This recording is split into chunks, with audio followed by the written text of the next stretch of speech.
A Frontosa can go 2 weeks without eating and have absolutely nothing wrong with it. It can sit in one corner for a month and still be completely healthy.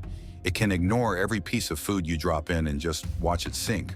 New keepers panic at this point. Experienced ones don't. Most people react to what they see in front of them. What they don't realize is that the real damage doesn't show up now. It shows up a year later. The difference is knowing what this fish actually is. That's what this video is about. So if you want to understand why this fish acts the way it does, you have to forget the store for a second. Forget the breeder's tank. Go back to the actual lake. Frontosa live deep, not aquarium deep, Lake Tanganyika deep. 30, 40, 50 meters down, where the light barely reaches and everything moves at a completely different pace. Down there, being fast doesn't help you. The prey isn't darting around, nothing is sprinting. Everything drifts slowly and deliberately, and the fish that lives there learned to match that rhythm. That's why the body looks the way it does, wide and heavy, built for pressure, not speed. That's why the hump takes years to develop, not weeks. That's why the color doesn't shout at you like a peacock cichlid does. It sits quietly and makes you look twice. And the personality matches it, slow, deliberate, completely unbothered by everything around it. When a Frontosa hunts in the wild, it doesn't chase. It rises slowly through the water column at dawn, while the cyphotilapia above are still half asleep. It times the moment, takes what it came for, and goes back down. That's not an ambush. That's patience used as a hunting strategy. Now you bring that fish into your tank. And here's the part most people miss. You didn't change the fish. You only changed the environment. The fish is still exactly who it was in the lake. And if you try to fight that, you're going to lose every time. So you get your first Frontosa, you set everything up, you add the fish, and then you wait for something to happen, and nothing really does. The fish finds a spot, usually near the bottom, usually with a rock or a wall behind it, and stays there. Maybe it doesn't eat for the first few days. Maybe it barely moves. And you start doing what everyone does. You check the water. You Google symptoms. You convince yourself something is wrong. Nothing is wrong. The fish is reading the room. It's taking in the space, the light, the other fish, the feeding pattern, who moves where. A fish that evolved at 50 meters depth doesn't switch that process off just because you put it in a glass box. It needs time, and it will take that time whether you're comfortable with it or not. The real problem starts after that, because most people can't sit with uncertainty. They change the water even though it didn't need changing. They move a rock. They try a different food. Every one of those actions is a reset. The fish now has a new variable to account for, so it waits longer.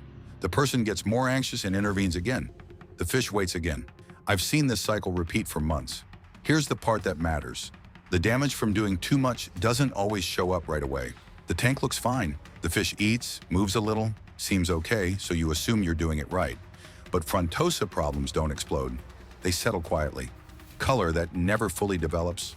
A hump that starts growing and then stops. A group that functions but never truly feels settled. And by the time you notice any of that, it's been a year, sometimes 2. And it started right here in the first few weeks with too many interventions at the wrong time. The people who succeed with this fish are the ones who can look at it sitting quietly in the corner and think, something is happening here that I just can't see yet, and then leave it alone. Because something is happening. It just takes longer to show up than most people expect. When a Frontosa finally opens up, you'll know. It's not dramatic, but it's unmistakable. It starts with feeding. The fish that ignored everything last week begins to drift upward when food hits the water. Not rushing, not competing, just drifting up, taking it calmly and going back down. That moment feels small, but if you've been watching closely, it feels huge. Then it starts using more of the tank. Just a little at first. A slightly wider patrol, a new spot tested and then abandoned. Little by little, the fish starts owning the space instead of just existing in it. And then, over months, the color develops. Frontosa color doesn't arrive all at once. It builds. The white brightens. The black deepens. That blue, the kind you can't really describe until you've seen it in person, starts showing in the flanks, the fins, and eventually, if it's a male, in the hump. You can't make that happen faster. You genuinely can't. You can only avoid doing the things that slow it down. And what slows it down is worth understanding. One Frontosa alone in a tank works, but it's missing something. In the wild, these fish don't live solo. They move in groups, hunt together at dawn, and hold territory together. A single Frontosa in a tank functions, but something is absent. Put a proper group together and everything changes. The hierarchy is nothing like Mbuna. There's a dominant male, but he doesn't constantly prove it. He holds the best position, moves first, eats first, and the rest of the group understands this without constant reminders. It's quiet, it's settled, and you can feel that quality just sitting in front of the tank. Getting there takes time. A new group goes through weeks of subtle sorting, small tests, quiet adjustments, everyone figuring out their place. The dominant male doesn't win through aggression, he wins through presence. Always there, always calm, always in the best spot. Eventually, everyone stops questioning it. And here's the hard truth. Frontosa don't fail because of water chemistry. They fail because of the person keeping them, especially people who can't stop adjusting. Most people don't know which kind they are until the fish never really settles, and they're standing there months later wondering what went wrong. Every time you move a rock, rearrange the tank, remove a fish, or add one, you reset that social process. And a Frontosa group doesn't do it faster the second time. That deep blue color is tied directly to this stability. A fish under constant disruption doesn't color the same way. Social stability and color development are the same story. The nuchal hump proves it. A young male has almost nothing there. It develops over years, not months. A 5-year-old looks different from a 3-year-old. A 7-year-old looks different again. When you see a properly kept 7 or 8-year-old male, the hump doesn't look grown, it looks earned. There is no shortcut, no feeding trick, no supplement. You create the conditions and then you stay out of the way. That's the long game. And the conditions start with something many people overlook, where the fish actually comes from. Here's something that caught me off guard when I first went deeper into this fish. Frontosa isn't one thing. Depending on where in Lake Tanganyika your fish originated, you may be looking at something that looks and behaves noticeably differently. The hobby calls these geographic forms or localities, and once you start seeing it, you can't unsee it. Most people pick a Frontosa based on color, which is completely understandable.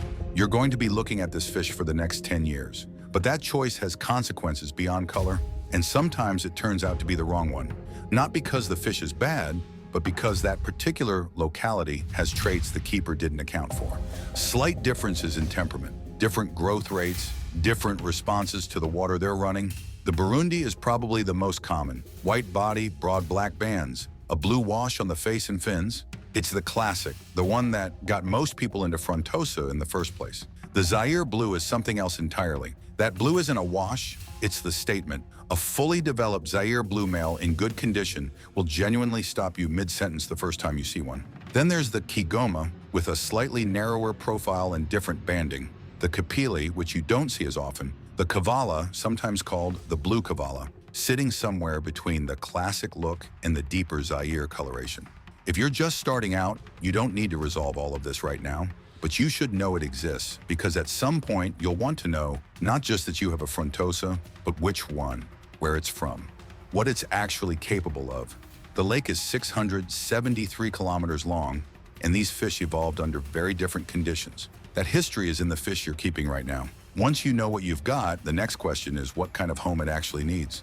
Most Frontosa setups get one thing right: size. Everyone's heard it. Big tank, 6 feet minimum for a proper group. A dominant male can hit 30 centimeters. And on this point, most people follow the advice. What they get wrong is everything inside the tank. Think about where this fish comes from. 40 meters down, light that barely reaches, ancient rock formations creating overhangs and passages, places where a fish can move without being fully visible. Fine sand, no plants, just rock, sand, cold water, and filtered light. The tank that works for Frontosa doesn't need to look exactly like that, but it should feel like that. Dark substrate instead of bright white sand. That contrast alone changes how the color reads and reduces visual stress you'd never notice otherwise. Rockwork that gives multiple fish multiple places to be, without one fish controlling everything. Lighting that isn't blasting full-spectrum reef brightness at a fish that evolved in near darkness. Water chemistry matters here. Tanganyika water is hard, alkaline, and very clean. Aim for a pH between 7.8 and 9.0, high hardness and low nitrates, which means filtration has to be up to the job and water changes have to be consistent. Frontosa will absorb poor water quality for a while without making it obvious. Color fades gradually, activity drops gradually, the group never quite settles. By the time any of that is clearly visible, you've been running bad water for months.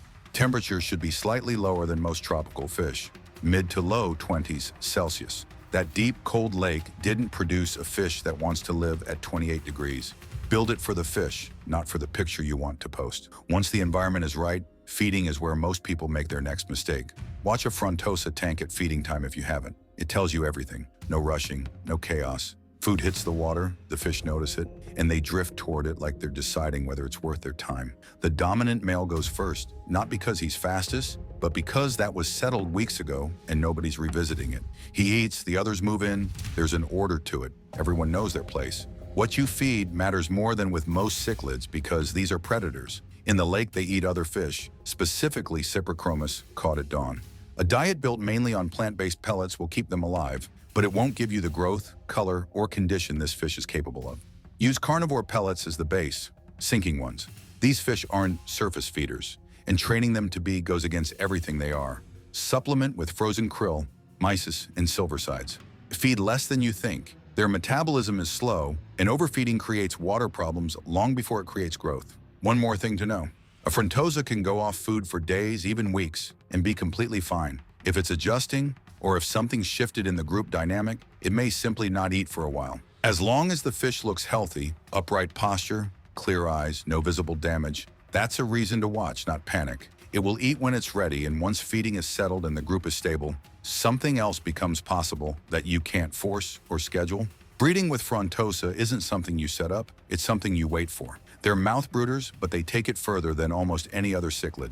A female holding eggs will carry them for 4 to 6 weeks before releasing fry. During that time, she barely eats, stays close to the bottom, and steps back from the group. What triggers it is stability, consistent temperature, consistent water quality. A group with an established dominant male and settled females? You can't put that on a calendar. You create the conditions and then wait. The hardest part, the same hardest part that runs through every aspect of keeping this fish, is doing nothing once it starts. The instinct to move the female somewhere safer, to help the fry, to protect everyone, usually makes it worse. A female disturbed too early can swallow the eggs. In a stable, established group, the safest move is to leave her exactly where she is. When the fry finally come out, they're larger than you expect because of how long they were held, and the rest of the group largely ignores them, which surprises almost everyone the first time.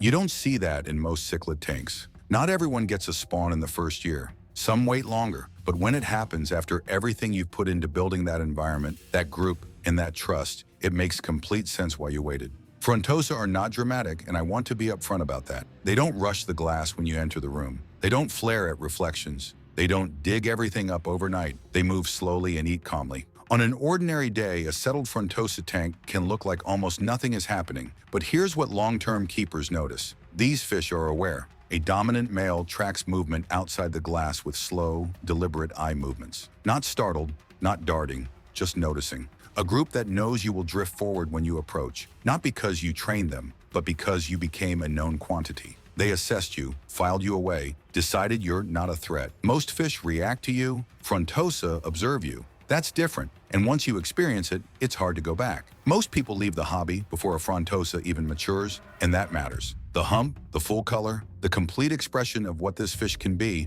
none of that is there in the first year. People expecting fast feedback, action, visible results, get disappointed and move on. That's fine. This fish isn't for everyone. The people who stay 3 years in, 4 years in, describe something else. Not just a fish they like, but a tank they trust. A rhythm they've become part of. New keepers ask the same question all the time. Why won't my Frontosa do anything? It's the wrong question. The fish is doing something, just slowly enough that you have to change how you watch. Stop looking for events. Start looking for patterns. Is it using more of the tank than last week? Is feeding more consistent? Is a routine forming? None of that makes a great clip, but all of it is exactly what progress looks like here.